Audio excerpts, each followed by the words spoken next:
What's up, everybody? We are right in the middle of earnings season, and we have two companies in the portfolio that reported today. Both UNH and PayPal reported earnings. We're not going to try to cram both of these companies into one video. We're going to start with UNH, which is basically flat on this earnings report today. It was up about 3 to 4% when the market opened, then it was down a couple percent, and now back to being close to break even. If you're interested in PayPal, we're going to dive into their earnings tomorrow, so keep an eye out for that video. It was a pretty strong report. PayPal up double digits right now. So as always, if you get value out of the video, subscribe to the channel. If you want to make spreadsheets like this or join my Discord or just support what I do, consider following me on Patreon. I'll put the link to that down in the description. Now let's talk about UNH. I've been following this company for a little bit. I started buying when I started talking about the company pretty much here on YouTube. The stock was trading at the time around the 270s. So we've had quite a bounce. The stock is up maybe about 30-ish% from there. It's probably no surprise to everyone that on the year, UNH is still down quite a bit. Healthcare costs, as I'm sure you know if you follow the channel, have been very high for this year. Pretty much across the board, Medicare, Medicaid, marketplace plans, all of these companies like UNH were underpricing.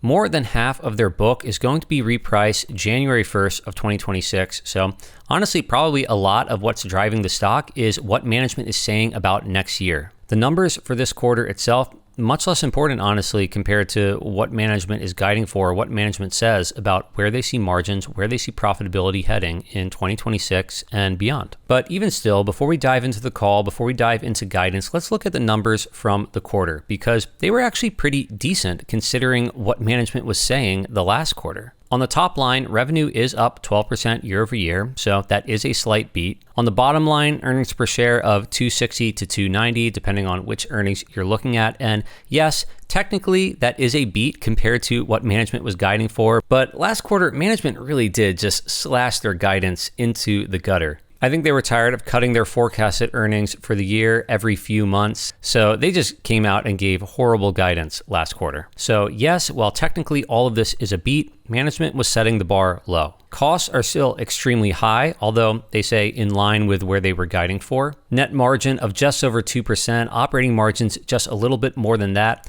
These are not great margins for United Healthcare. We see compared to the same quarter last year, earnings from operations cut in half. And for just the insurance side of the company, it was actually even worse, down 57% year over year. And if you're not aware, United Health Group, they have the health insurance side, and then they also have Optum. Optum is their health services side. Also lumped into Optum is their PBM, their pharmacy benefits manager, Optum Rx. This is a huge part of the company. Not as large as health insurance, but still enormous part of the business. It has been a higher margin segment, but it was not spared. Operating income down 44%. Now, again, as we've said, none of this is really too surprising. The question is, where is profitability going to be for next year? And this is a company that has had operating margins of, call it 7 to 8.5%. Right now, they're close to half of that. And pretty much my general thesis on healthcare has been they're going to reprice. Rates are going to come more in line with cost trend over time.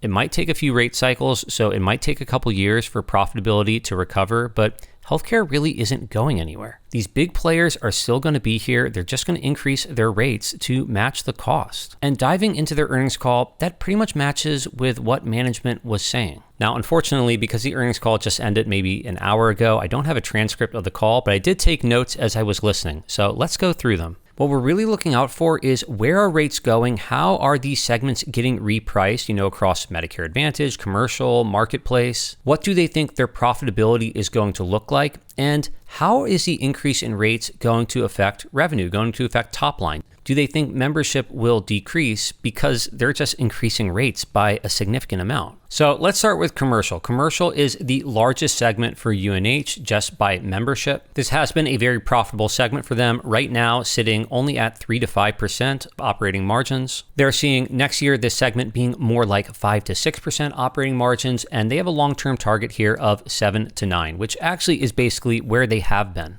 So bottom line, they're seeing margins improving next year, but they're not going to be back to their historical average next year. It's going to take a couple cycles. Now, moving on to marketplace, the ACA exchanges. This subsegment has had probably the worst cost trend of any of the healthcare segments. We talked about this a bit in our videos on Elevance and Molina. Molina was saying that they were increasing their marketplace rates by 30%. And UNH on this call said, in Marketplace, we have submitted rate filings in nearly all of the 30 states where we participate. These include average rate increases of over 25%. That is an absolutely massive rate increase. So now we have Molina saying their marketplace plans are going up by 30%. We have UNH saying their plans are going up by over 25%. I suspect this is going to be a major news story. As soon as open enrollment for these marketplace plans begins next month, I expect you're going to see major newspapers, major outlets, major media organizations talking about the massive increase in price in these plans. We're in like a 3% inflation environment, and the cost of these plans are going up 25%, 30%. Now, with that said, UNH is projecting that their ACA enrollment is going to be cut by 2/3. So they see revenue pulling back quite a bit. For what it's worth, this is a very small segment for them membership-wise. So in terms of the absolute number of members to United Health Group, it isn't too large, but it's something to keep in mind. And speaking of membership contracting and pulling back, let's talk about Medicare. Medicare has had a double whammy of increasing costs as well as a decrease in government funding. So they're exiting some plans, they're reducing their network, they're making adjustments to benefits, they're focusing on margin growth. They said directly, our plan for next year reflects a conservative path focused on margin growth. And right now, due to them exiting some plans, they are projecting for membership contraction of about 1 million members. That's quite significant. We're talking high single-digit decline in Medicare Advantage membership. However, probably the right step to take here. Medicare is break even for this year, and they're looking to get to maybe 2% margins next year, 3 to 4% in 2027. Now, finally, let's talk about Medicaid. And I'm sorry if this is boring for everyone out there just listening to all these segments on health insurance. But if you want to look at this company, I think it's important to understand. And on top of that, UNH is the largest health insurance company in the US. Hearing what they say about these segments gives a lot of insight into other companies as well. And recently, in relation to Medicaid, we looked at Molina. Molina is very focused on Medicaid. It's about 75% of their premiums. And they said, yeah, we've been under pressure, but we're a lot better off than other players. Our operating costs are lower by about, 200 basis points or 2% to other players. So if someone else is just breaking even, then us, Molina, we're making, a 2% margin. And hearing UNH talk about their Medicaid segment really supports what Molina was saying. UNH said Medicaid, the path to recovery will be more challenging. States have not funded in line with actual cost trends. The mismatch between rate adequacy and cost will likely extend through 2026. And UNH is projecting their Medicaid segment to just be break even in 2026, so not contributing to the bottom line for next year. This is a tough segment for UNH. This is the light teal here. Not an enormous percentage of membership, but Molina is saying, hey, Medicaid, we're operating at, 3% margins right now. Next year, we're projecting something similar, but I think we're going to improve after that to, 4.5% operating margins. That's what Molina basically said on their call. And they were saying other players are breaking even or even have negative margins. So one way or another, funding is going to have to increase. And it likely will take a couple years, but that's going to be a tailwind for Molina. Listening to UNH's call, you see exactly what Molina was talking about. Medicaid is just breaking even for them. So definitely a tough environment. There was a little bit of good news. Optum Rx, their pharmacy benefits manager, reporting pretty strong revenue growth year over year and saying they expect that to continue. The bottom line is I expect margins to improve in 2026, but it's certainly not going to be a full recovery. It's going to take a few rate cycles. And by the way, in case you're wondering in this chart here, what happened with gross margin, the red bar, why did it drop off so much? That's just a change in how my data provider here was classifying gross profit for this company. In any case, if we go to UNH here, this is still the market leader. And even in this tough environment, they're trading at roughly 12 times forward earnings. They have a free cash flow yield of about 6.5%, and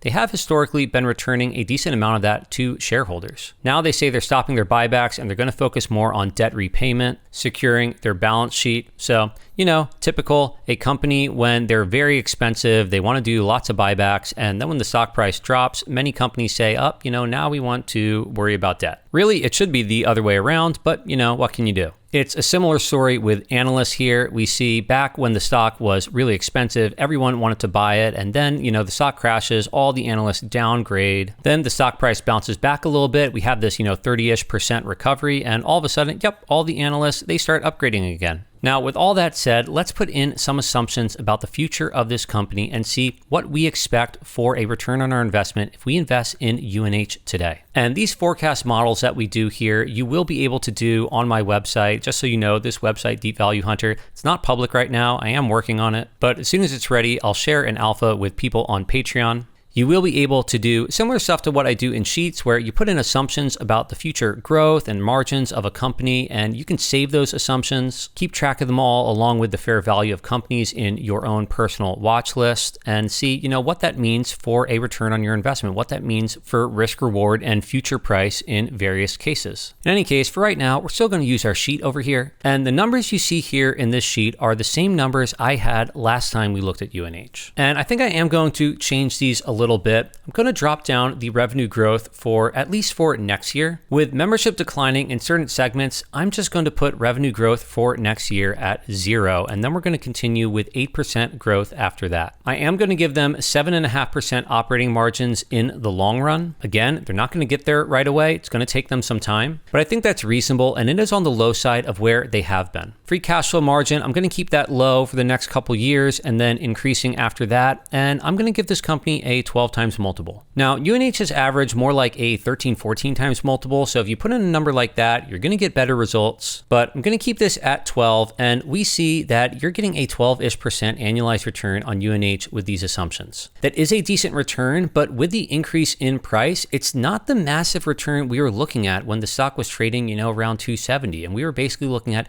20-ish percent annualized return in our base case. Obviously, the company could outperform this, but getting to our bear scenario here, I think that the numbers I have in here are too pessimistic. I'm going to continue putting in low revenue growth for next year with it increasing after that, but I think these operating margins of just getting to 5% operating margin on the whole company is a bit too pessimistic now. I'm going to bring that up to 6. I really brought down the shareholder returns here, and I'm only giving them a 9 times multiple. And I think also I will slap on a $10 billion fine for their DOJ case that they have pending, which is mostly related to how they were coding for Medicare. And in this scenario, if this comes true, you're down 4% every year for 5 years. So that's basically a 17% decline over 5 years. Not a pretty scenario for sure. Now, my bull case, I'm still going to bring revenue back a little bit for next year, and then I'm giving them 10% growth on the top line, which is actually just in line with what they have done. I'm giving them 8.5% operating margins, which is towards the higher end of where they've been, and I'm giving this company a 16 times multiple, which for a market leader with strong growth on the top line, I think this is totally fair. UNH certainly could hit all of these numbers, and if they do, you're looking at basically a triple on your stock over 5 years, even from today's price. So that's the risk reward as I see it. I think UNH still looks decent. However, with the price going up, it just doesn't look as good as it did when it was, 270. And I will say, I think my bull case here is much more likely than my pessimistic bear case. I'm not going to sell my UNH position, but as far as what I'm doing with my money, I'm not adding here. I'm just going to hold. I think there are currently better options to deploy my capital, but I don't believe UNH is overpriced by any means. I'm still looking at a good return in my base case. I don't wish to sell my position, and I don't want to realize short-term capital gains here. So I'm going to hold on. As always, this is not advice for you to buy or sell UNH. I'm just giving you my opinion, just telling you what I'm doing with my money. So if you got value out of the video, subscribe to the channel. If you agree or disagree with anything I said, leave that down in a comment below. If you want, consider supporting me on Patreon, and I hope to see you all in another video.